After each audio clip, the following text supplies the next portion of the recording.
What's going on, everybody? Michael here at 3D Print Everything, and we've got an exciting video for you today. So this is the first KP3S Pro I have received. This is the updated version of the KP3S. So we can see that there are some differences, but that they are clearly a part of the same family. They look very similar, but we do have some differences to go over. So first off, let's go over the big advantages of this.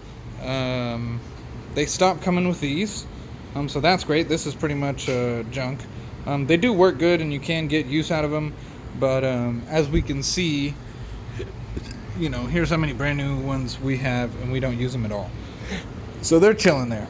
But when we put it right here, we can see that we're gaining about an inch, you know, all the way across here. So it's a now 200 at 200 by, if you look at this, 250, if I remember right. It might be like 240, but yes, considerably taller now, as well as a bit wider, so super neat as far as that goes.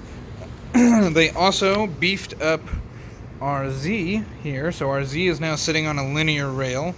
Very nice. They removed the linear rail from the Y.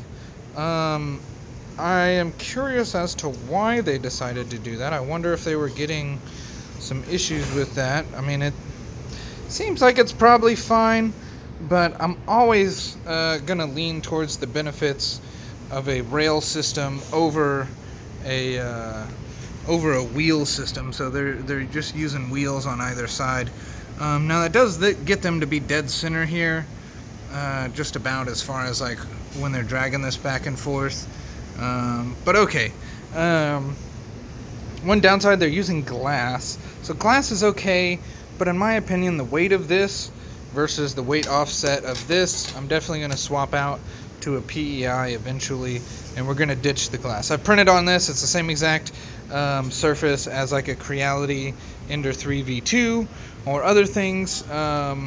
So great. And just to make this clear, this is as much a video for you, the consumer, as this is for KingRoon. So I will be sending this to KingRoon. I'll be sending this to my sales rep and the engineers. So all you engineers and sales reps at KingRoon, mostly the engineers and the people who talk to them, pay attention here, because I'm going to tell you a few things coming up here that I personally would like it if you would do, and I'm pretty sure the community would like it if you would do. So we're going to go over some of the things that we do not like, or that would be cool that you could update. So first off, I would say it would be neat if we could move to touchless sensors. Touchless sensors are the way of the future, in my opinion. A lot of the nicer medium and you know, prosumer brands or whatever, stuff that's still at or around $1,800. Sorry, I can't hold my phone.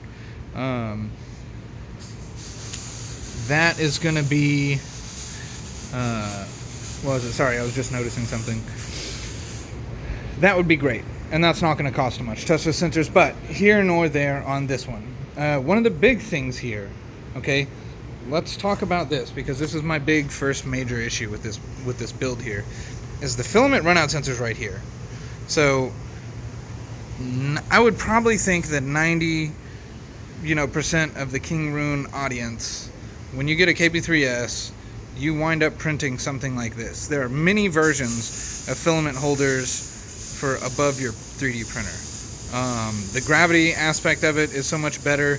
The resistance of it is better. The ergonomics, like all of it is just more organic and easier to set up, to where, you know, this one here, like, let's just play devil's advocate and actually feed it through. So we're gonna feed this through here, and it's gonna go through and hit that little piece of metal, and then it's gonna come over, and it's gonna come over here, and I can already feel the resistance. But like, as soon as it's making a pass, see, and that, okay, there might need to be a stop right here, because you can just shove this right off the edge, and those bearings are right there. If you adjust that too much, you're going to wind up pushing all your bearings out of that block. So not ideal.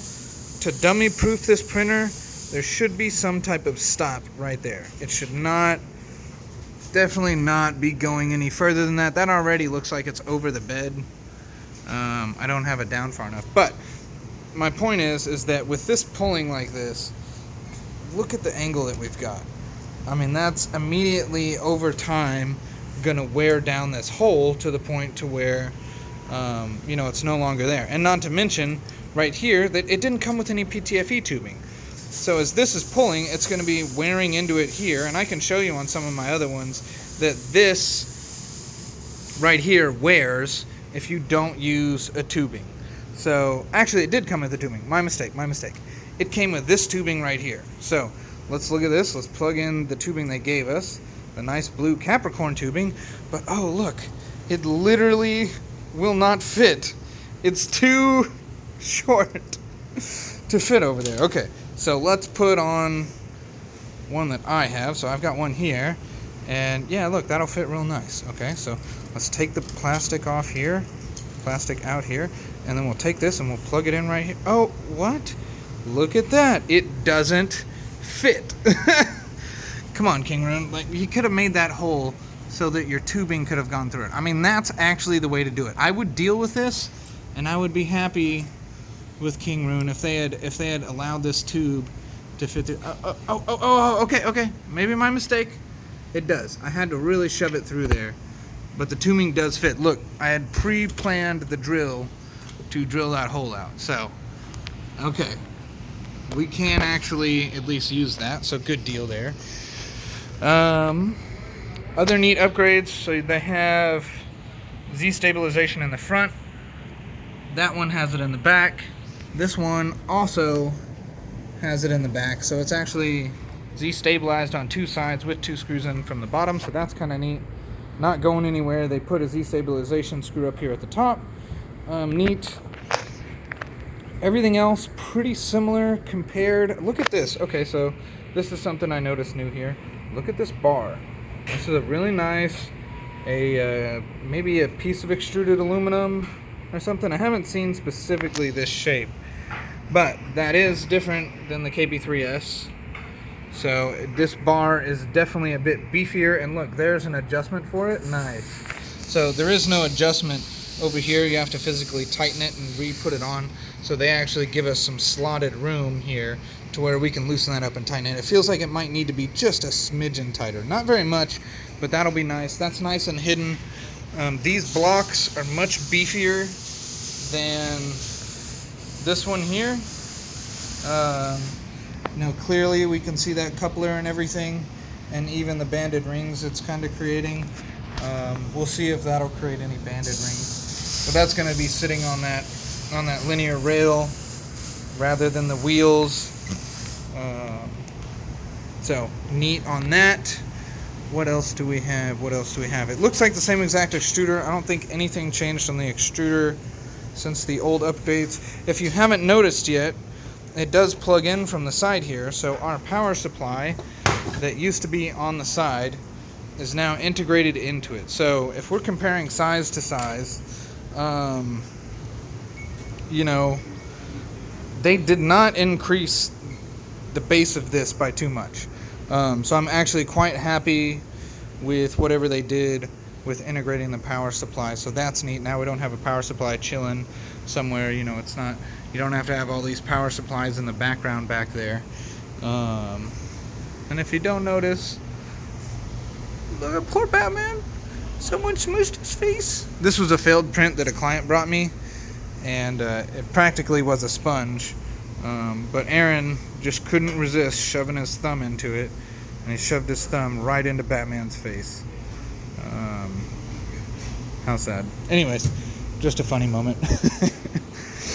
So let's fire up this printer and see what we got. So far, we're saying, hey KingRoon, just to recap, we're saying, hey KingRoon, I would like it if we could have touchless sensors.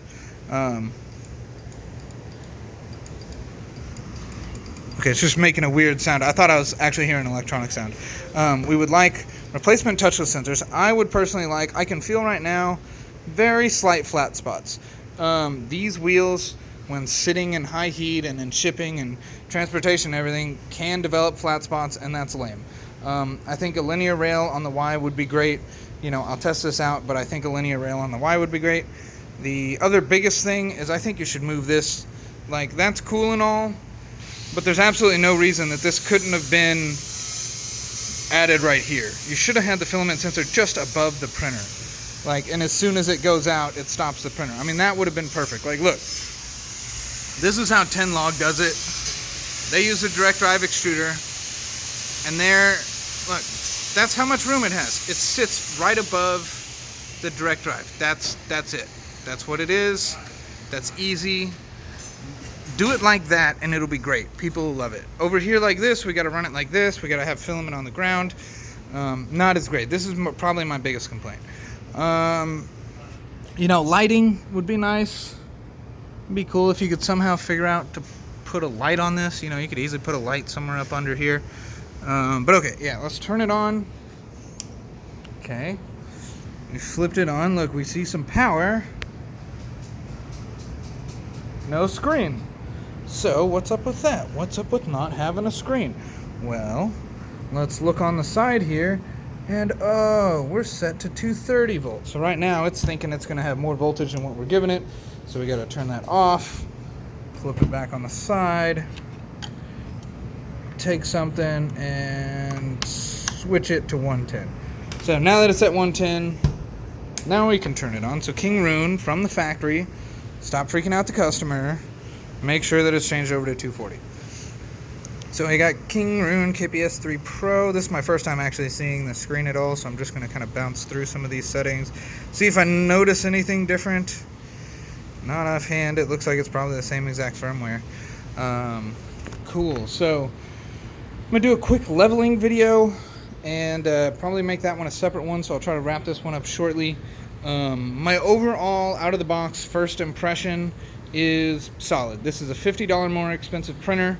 Maybe $70 depending on what deal you get on it, but I believe the retail is $250. So if you're willing to pay $250 plus tax, minus any deals that might be going on, you can get one of these. I think for the size, 200 by 250, 250 is a good price. I think for the reliability of a KingRoon, it's still a solid price. Some people I've had, they're just like, man, this is a ½ inch too small.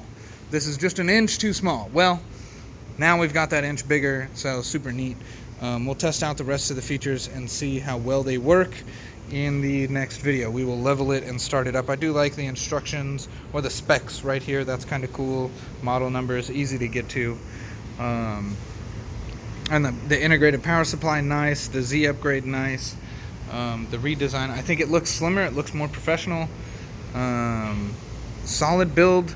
I'm excited to see what kind of prints get off of it, so stay tuned for the next video on how it prints. Everything else is looking pretty good though. So have a nice day, guys. Like, share, subscribe. Put this in the KingRoon group.